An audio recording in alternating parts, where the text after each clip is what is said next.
This mental glitch feels like paranormal activity. Have you ever felt watched, even when you were completely alone? Not just a thought, but a sudden certainty. Your skin tightens. Your breathing changes. Your body reacts before your mind can explain why. People call it paranormal, a presence. A shadow you can't see, something noticing you. But here's what makes it terrifying. It feels completely real. Your brain doesn't experience it as a thought. It experiences it as reality. What most people don't realize is that this sensation doesn't start with fear. It starts with a misfire. A little-known mental glitch can activate your survival system without any external threat. No sound, no movement, no danger you can point to. First, it feels like being watched. Then your body shifts, heart rate up, muscles tight.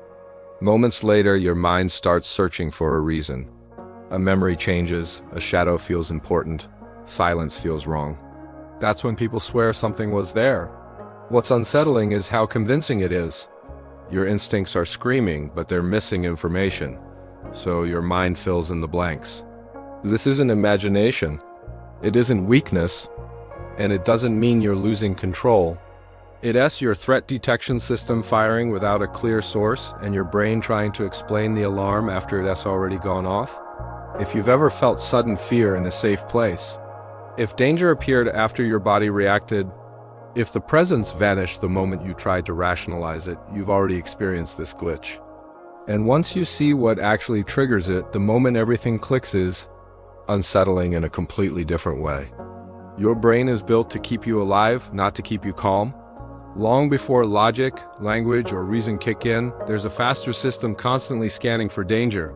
It doesn't ask questions. It doesn't wait for proof. It reacts first and explains later. This system evolved to save your life. But here's the problem. It doesn't need a real threat to activate. All it needs is incomplete information. A sudden silence, a strange shadow, a memory that doesn't quite line up, a moment when your environment feels off. When that happens, your brain fills in the gaps. Not with facts, but with urgency. Your heart rate spikes before you know why. Your muscles tense, your senses sharpen. And only after your body reacts does your mind step in and ask, what just happened? That's when the illusion forms. Because your brain hates uncertainty. It would rather invent a reason than sit with, I don't know. So it scans your surroundings, your memories, your imagination, anything that could explain the alarm. That's why people describe it as a presence. Why it feels intentional. Why it feels like something noticed you. What's really happening is this. Your survival system fired a warning but didn't attach a source. And your conscious mind is desperately trying to assign one? This is why the sensation fades the moment you turn on a light, move rooms, or logically analyze it. The threat system calms down once new information arrives. But in the gap between reaction and explanation, the experience feels paranormal. Not because it is, but because your brain experienced fear before understanding. And that reversal reaction first, meaning later, is the key to everything that follows.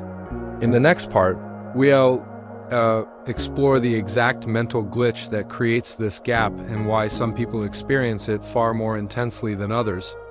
Here's where things get unsettling, because this mental glitch doesn't affect everyone the same way.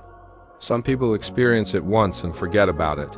Others feel it intensely, like something is aware of them, watching, tracking, waiting, and that difference matters.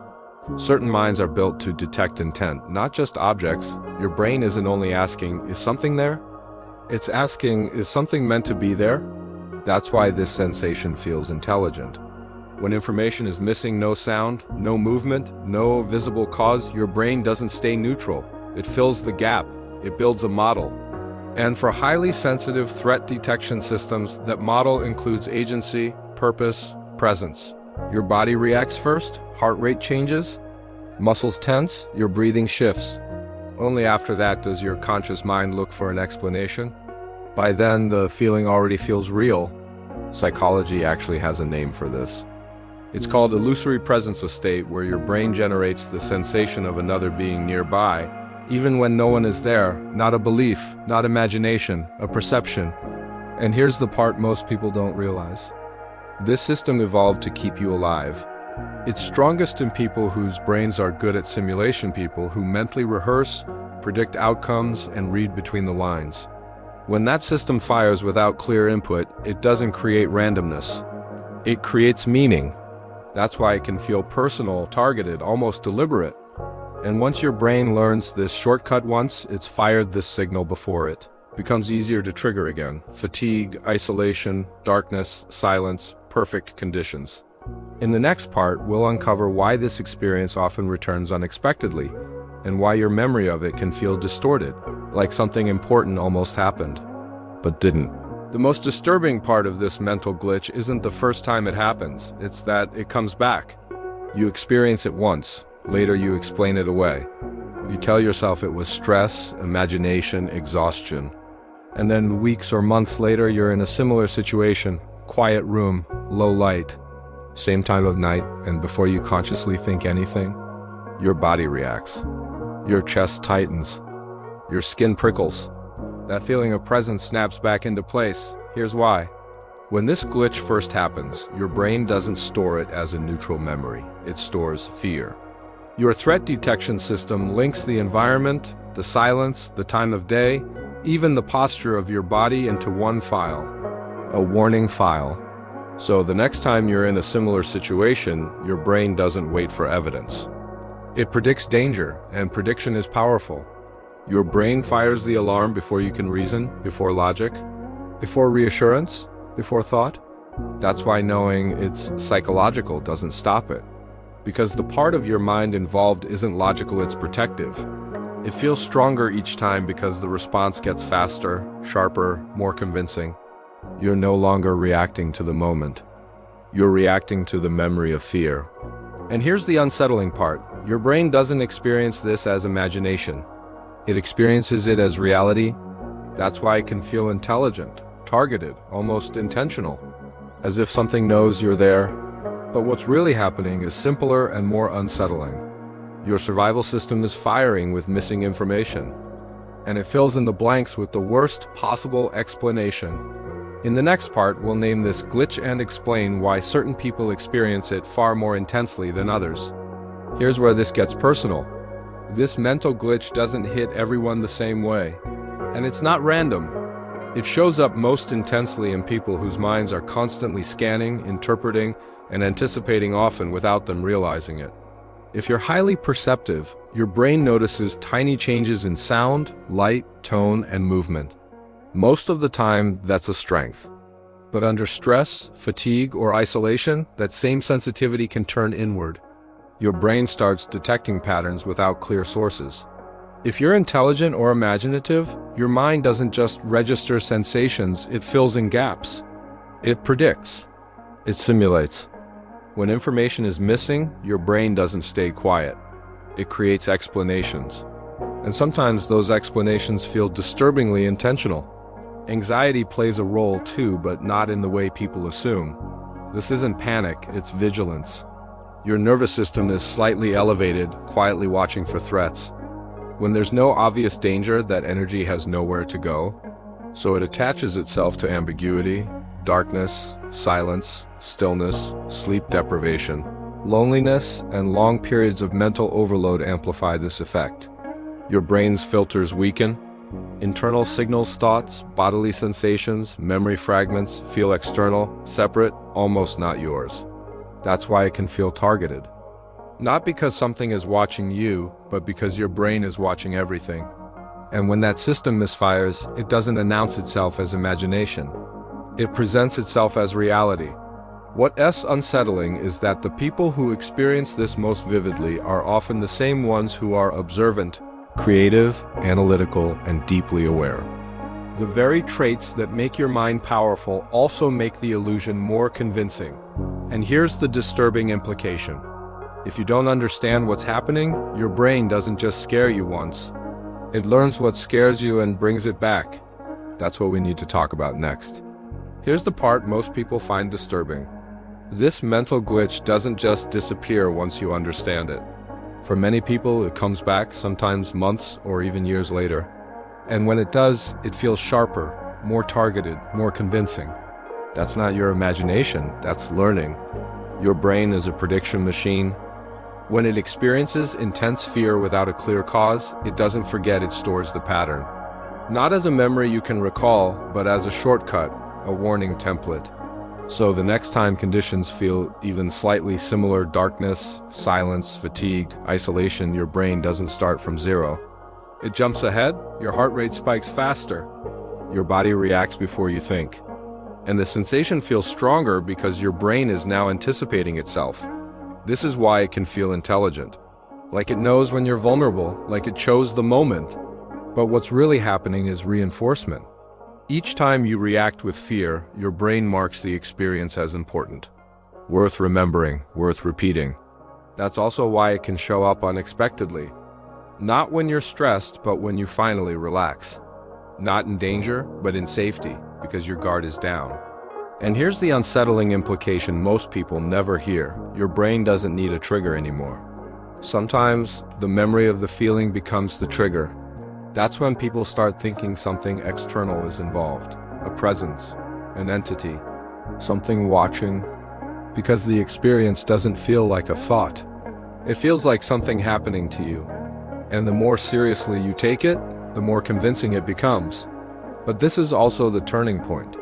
Because once you understand why it returns and how it grows, you're finally in a position to interrupt it.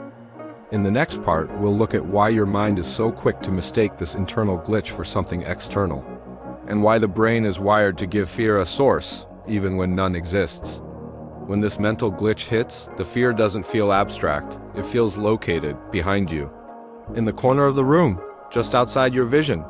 And that's not random. Your brain is wired to explain danger externally, not internally. From an evolutionary standpoint, an unseen predator was far more dangerous than an unexplained feeling.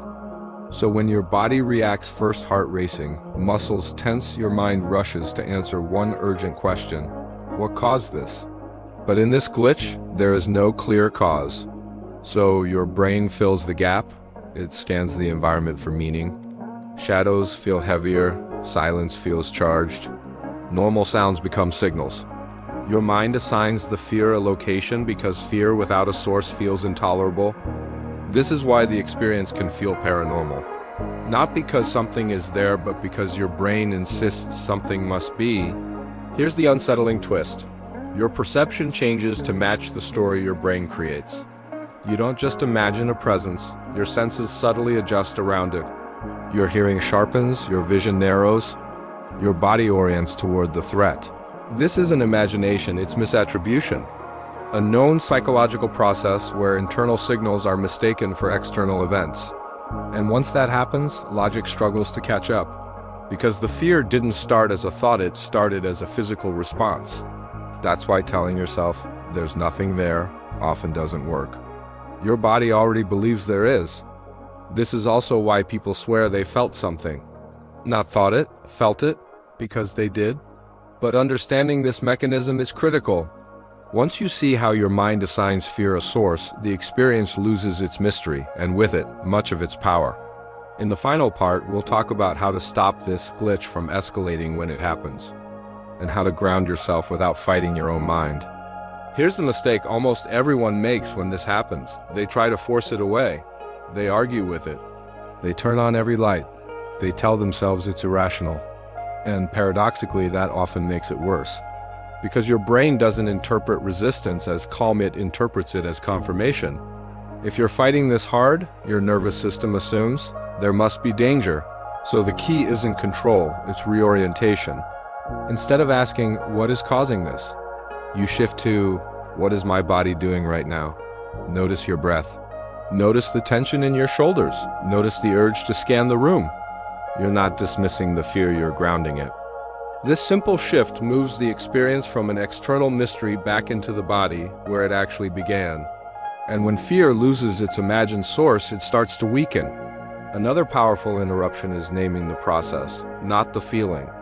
Not, I'm scared, but my threat system activated without a trigger. That language matters. It reframes the experience from something happening to you to something happening inside you. And finally, don't rush the moment to end, let it peak. Let it fall. Your brain learns through completion. When you stay present without feeding the story, the nervous system updates itself. This wasn't dangerous. I survived. Over time, the glitch loses credibility. The sensations soften, the certainty fades. And one day, when the feeling starts to rise again, something changes. Instead of panic, you recognize it, and recognition is power. Because once you see this mental glitch for what it is, it stops feeling paranormal. It starts feeling human. And that's when it finally lets go. Part conclusion, what you just felt, it's not paranormal. It's your brain's survival system reacting without a real threat. That cold shiver, that sudden glance toward an empty corner. It's all your mind running on instinct, filling in gaps, creating a presence that isn't there. But here's the twist. The more you understand it, the less it can control you. Every time this happens, pause, breathe, feel the tension in your body. Label it. This is my brain protecting me. It's not real. The fear will peak, fade, and leave you more in control than before. And yet, it's unnerving, isn't it? Knowing your own mind can fool you so convincingly. That's why it sticks in memory. That's why it feels alive. Notice it, observe it, ground yourself. And share in the comments if it's happened to you. You might be surprised how common it is. Hit like and subscribe to explore more of the mind's hidden tricks. In the next video, we'll uncover a psychological phenomenon so convincing it feels like something is watching you, but it's all in your head.